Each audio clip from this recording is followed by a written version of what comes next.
Rate తక్కువ చేసామని మాకు ఇంత అన్యాయం కార్యకర్తలకు చేశారు. మీరు ఒక్కసారి మీ మనస్సాక్షి మీద చేసుకొని చెప్పుకోవాలి. ఈ 5 ఏళ్లలో నా అక్క చెల్లెలు ఎంతమంది కష్టపడ్డారో నీకు తెలియదా? మా అందరికీ మీరు అన్యాయం చేశారని మేము ఒక్కరు బాధపడుతున్నాము. మా పిల్ల జల్ల ఎంత బాధపడుతున్నామో అది మాకు తెలుసు.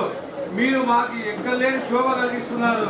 ఒకటే అడుగుతున్నా నేను, ఈ 5 ఏళ్లలో టికెట్ ఎవరైనా అడగచ్చు, తప్పు లేదు. కానీ వాళ్ళ గుండెల మీద చేసుకొని చెప్పాలి. ఏ రోజైనా ఏ కార్యకర్తకైనా కానీ మేము సహాయం చేశామా అని. అవునా కాదా? ఈ అనంతపురం గడ్డ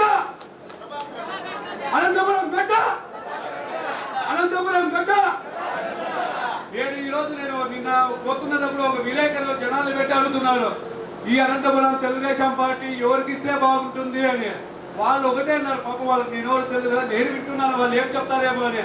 ఆయన ఎవరో ఇప్పుడు తెలుగుదేశం పార్టీ ఆయన పేరు నాకు దగ్గుబాటి ఆయన ముఖం కూడా మేము ఎవరిని చూడలేదు. ఈ అనంతపురంలో ఎవరికైనా ఢీ కొట్టాలన్నా ఒక వైకుంఠ ప్రభాకర్ చౌదరి అని మాట ప్రతి ఒక్కరు గుర్తు తెచ్చుకోవాలి. చంద్రబాబు గారి నిర్ణయం ఒకసారి పునరాసం చేసుకొని ఆయన మళ్ళా వైకుంఠ ప్రభాకర్ చౌదరి గారికి అవకాశం ఇవ్వాల్సిందే అని అనంతపురం ప్రజల ఆంక్ష.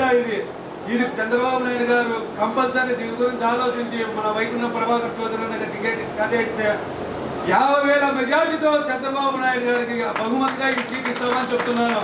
అదేవిధంగా సోషల్ మీడియాలో నాకు ఎందరో వందలాది మంది మెసేజ్లు పెడుతున్నారు, అన్న ఏమైపోయి ఏం కాలేదు, లాస్ట్ సీట్ వచ్చేది చౌదరికే, అధిక మెజార్టీగా గెలిచేది చౌదరిని అని మరొకసారి తెలియజేస్తున్నాను.